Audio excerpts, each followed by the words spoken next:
एक समय की बात है। बलरामपुर नाम के एक गांव में सोहन नाम का गरीब किसान अपनी पत्नी रूपवती और बूढ़ी माँ के साथ रहता था।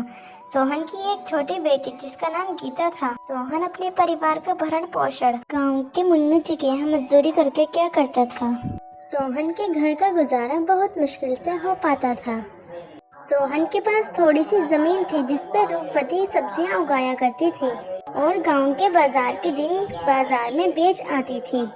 सभी बलरामपुर वासी रूपवती से ही सब्जियां खरीदा करते थे। सब्जियां ले लो सब्जियां, ताज़ा ताज़ा सब्जियां।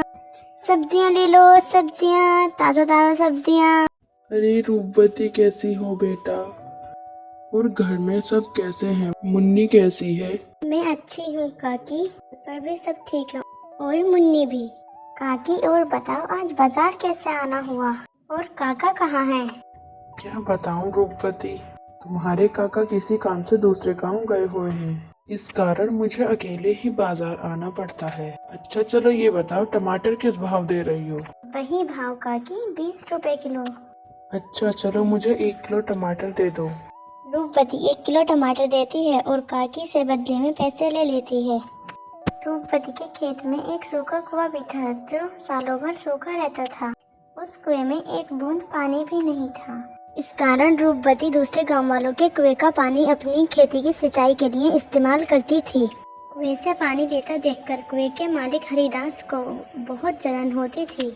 एक दिन रूपवती जब अपने खेतों में बहुत मेहनत से काम कर रही थी, तभी कुएं का मालिक हरिदास उसके पास आता है और कहता है, अरे रूपवती, कैसी हो और खेतों का काम कैसा चल रहा है? मैं ठीक हूँ चाचा, और खेतों का काम भी ठीक चल रहा है। मैं ये कह रहा था रूपवती, मैं तुम्हें अब बहुत सालों से अपनी कुएं का पानी देता आ रहा हूँ, पर मैं अब और पानी नहीं दे सकता। वैसे भी गर्मियों का समय आ रहा है। लेकिन हरिदास चाचा, अभी तो गर्मियों का समय आने में 2-3 महीने बाकी हैं। तब तक मैं अपने खेतों का काम कैसे करूँगी, आप ही बताएं हरिदास चाचा। ये तुम्हारी दिक्कत है रूपवती, मैं कुछ नहीं जानता। मैं तुम्हें अपनी कुएं का पानी और नहीं दे सकता। यह सुनकर रूपवती मन ही मन बहुत दुखी हो जाती है और घर जाकर अपने पति सोहन को सारी बातें बताती है। यह क्या हो गया भाग्यवान, ये क्या नई मुसीबत आ पड़ी है? अब हमारे घर का गुजारा कैसे होगा? आप चिंता न करो भाग्यवान, ऊपर वाला सब देख रहा है, फिर वो सब ठीक करेंगे। अच्छा ठीक है रूपवती, तुम जाकर आराम करो, मैं हरिदास काका से मिलकर आता हूँ। इतना कहकर सोहन हरिदास चाचा के घर की तरफ जाता है।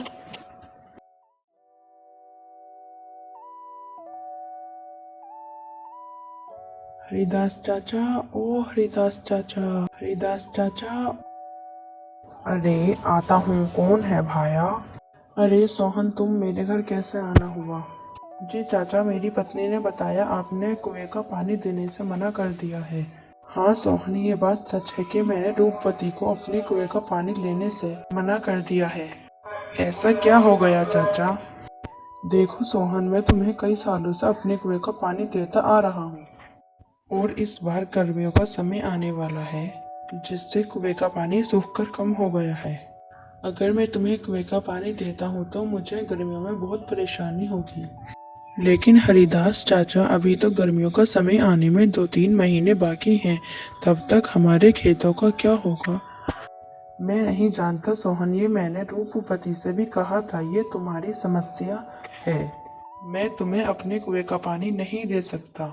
सोहन कुएं का पानी देने के लिए हरिदास को मनाने की बहुत कोशिश करता है, पर हरिदास नहीं मानता है।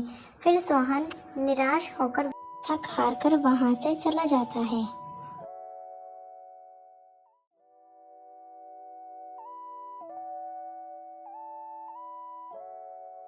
क्या हुआ, हरिदास काका ने क्या कहा?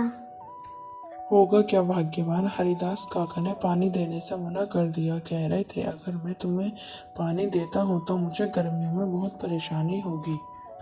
पानी के बिना क्या होगा भाग्यवान, हमारे खेत तो सारे सूख जाएंगे, हमारा गुजारा कैसे होगा? अच्छा, हमारा जो पुराना कुआं है उसे खुदवाने में कितने पैसे लगेंगे? 500 रुपए भाग्यवान। अरे हमारे पास इतने पैसे तो हैं ही नहीं, अगर मैं उस कुएं को खुद खोद दूँ तो? क्या आप कर लेंगे? हाँ, जब कुआं मिस्त्री कर सकता है तो मैं क्यों नहीं। अच्छा भाग्यवान, कल सुबह सुबह दोनों कुएं के पास चलेंगे। अच्छा ठीक है भाग्यवान, मुझे बहुत भूख लग रही है, घर में जो भी है खाने को ले आओ। इतने ही बाहर से एक आवाज आती है। वह दोनों बाहर निकलकर देखते हैं तो एक साधु महाराज उनके घर के बाहर भिक्षा मांगने के लिए खड़े होते हैं। जो कुछ भी घर में हो, चावल दाल बाजरा गेहूं, वो मुझे दे दो बेटा। अरे साधु महाराज, हम सब पहले से ही इतने गरीब हैं, हम सब जैसे तैसे करके अपना जीवन गुजार रहे हैं, ऐसे में हम तुम्हें कहाँ से दान दें। सोहन की स्थिति देखकर बाबा जी समझ चुके थे और बोले, कोई बात नहीं बेटा, कोई बात नहीं, ठीक है, मैं किसी और के घर पर भिक्षा मांगकर खा लूंगा। अरे रूपवती, हमारे घर में बाबा को देने लायक कोई भोजन है क्या? भाग्यवान, हमारे घर में बाबा को देने के लिए कुछ नहीं है, केवल थोड़े से चावल थे जो तुम्हारे लिए बचाकर रख दिए थे। अगर वह बाबा को दे देंगे तो तुम्हें भूखा रहना पड़ेगा। रुकिए बाबा, जाओ भाग्यवान, जाकर मेरे हिस्से का भोजन लेकर आओ और लाकर बाबा को दे दो। मगर भाग्यवान, मैंने तुम्हारे हिस्से का चावल बाबा को दे दिया तो तुम्हें भूखा रहना पड़ेगा। तुम उसकी चिंता मत करो भाग्यवान, अगर वैसे भी मैं बाबा को ऐसे ही जाने दूंगा तो मेरे गले से भोजन नहीं उतरेगा। जाओ तुम जाकर भोजन लेकर आओ। सोहन के कहने पर रूपवती अंदर जाती है और भोजन ले आती है। अपने पति सोहन के अनुसार वह सोहन के हिस्से का भोजन बाबा को दे देती है। धन्यवाद बेटा, धन्यवाद। भले ही तेरे अब बुरे दिन चल रहे हैं, पर ऊपर वाला सब देख रहा है, वह अवश्य तेरी एक दिन सुनेगा। फिर अगले दिन सुबह सुबह दोनों, सोहन व उसकी पत्नी, अपने कुएं की खुदाई करने के लिए अपने खेत की तरफ जाते हैं।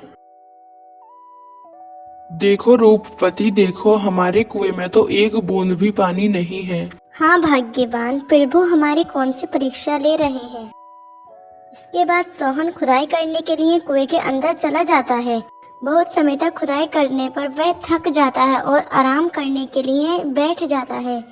फिर वो मन ही मन सोचता है, हे भगवान, तू ही मदद कर, तू हमारी कौन सी परीक्षा ले रहा है। इतना सोचकर सोहन फिर से खुदाई करना शुरू कर देता है। कुछ समय खुदाई करने के बाद फिर वह बाहर चला जाता है और रूपवती से बोलता है, भाग्यवान, चलो घर चलते हैं, समय बहुत हो गया है और मैं थक भी गया हूँ। अब कल सुबह आकर बाकी खुदाई करेंगे।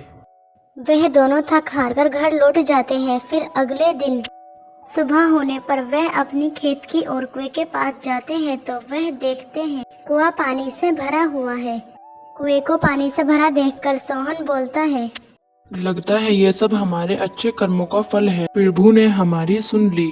भाग्यवान, तुम सही कह रही थी और बाबा जी भी, मुझे मेरे अच्छे कर्मों का फल अवश्य मिलेगा।